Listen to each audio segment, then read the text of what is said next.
Switch 2 is out. The device sales are already smashing records. ChatGPT is slowly but surely destroying our brains.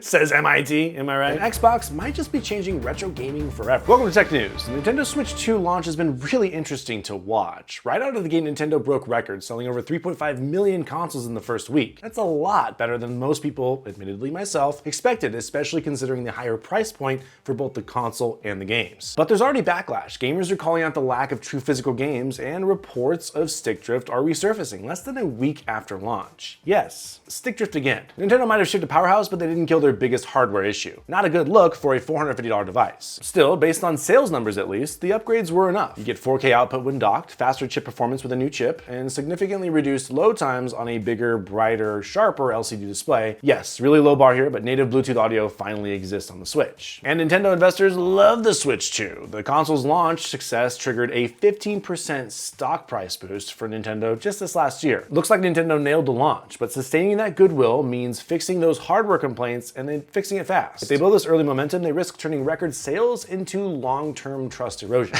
Just kidding, it's Nintendo. People are gonna buy it anyways, aren't they? According to multiple sources, Microsoft may bring OG Xbox and Xbox 360 games to PC via official emulation. We're talking Halo 2, Fable, Jet Set Radio Future, Mass Effect, Crackdown, all potentially playable on modern machines with zero hacks and no Game Pass required. No remasters, no re-releases, just native emulation straight from Microsoft. This would be huge. This would make Microsoft the first major platform holder to bring its entire legacy catalog to PC with official tools. This isn't just about nostalgia, it's about preserving access, tapping into that archival demand, and extending Xbox's reach into non-console gamers. MIT researchers are saying that ChatGPT is rotting our brains, and yeah, come on guys, but it is. Sounds terrifying, but what's the actual story? A new MIT study found that people who relied on ChatGPT to help solve logic problems performed worse than those who worked solo. Instead of questioning the answers, people just accepted them, even when they were obviously wrong. The researchers say that this is a passive use of AI, and it could weaken critical thinking over time. They even warned that long-term reliance could lead to cognitive offloading, where your brain just kind of checks out. But AI isn't the villain here. Mindless obedience is. Think of it like junk food. It's fine in moderation, but if it's all you consume, you're gonna feel it. The issue isn't ChatGPT's accuracy, it's your ability to challenge it when it's wrong. And the scariest part is that most people don't even notice when it's making the mistakes. Toyota is building an entire city run by robots and AI, and no, this is not science fiction. They're calling it Woven City. It's under construction at the base of Mount Fuji right now. And the concept? It's a fully connected smart city where everything, homes, roads, infrastructure, talks to everything else. Delivery robots on sidewalks, autonomous shuttles on the road, smart homes that know when to wake you up. It's basically a real-world simulation for the cities of 2050. Toyota wants to learn how people live, move, and interact when AI is baked into their daily life. And they're really thinking about these things. They've even gone as far as designing separate lanes, one for pedestrians, one for autonomous vehicles, one for personal mobility devices. And every building is connected to a unified operating system. Some are calling it utopian, others are calling it surveillance nightmare. But either way, it's the first major company literally prototyping the future of urban life. The UK just pitched over £500 million towards quantum computing, and they're not being subtle. They called it a matter of national resilience. This money fuels research in AI-resistant encryption, material science, and next-gen data modeling. They're also expanding the National Quantum Computing Center built to rival US and Chinese tech. So why now? Because we all know whoever wins the quantum race is really just gonna go back in time and change it so that Gohan was never really killed in the future Trunks timeline, because we all know, and we take 1 second to examine what really happened to him. And don't even get me started on bull.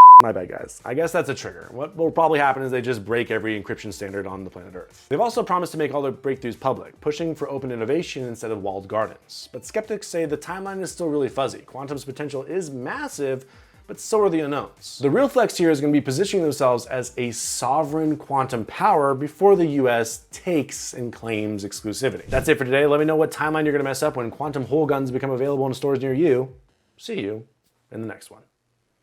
I think that's relevant.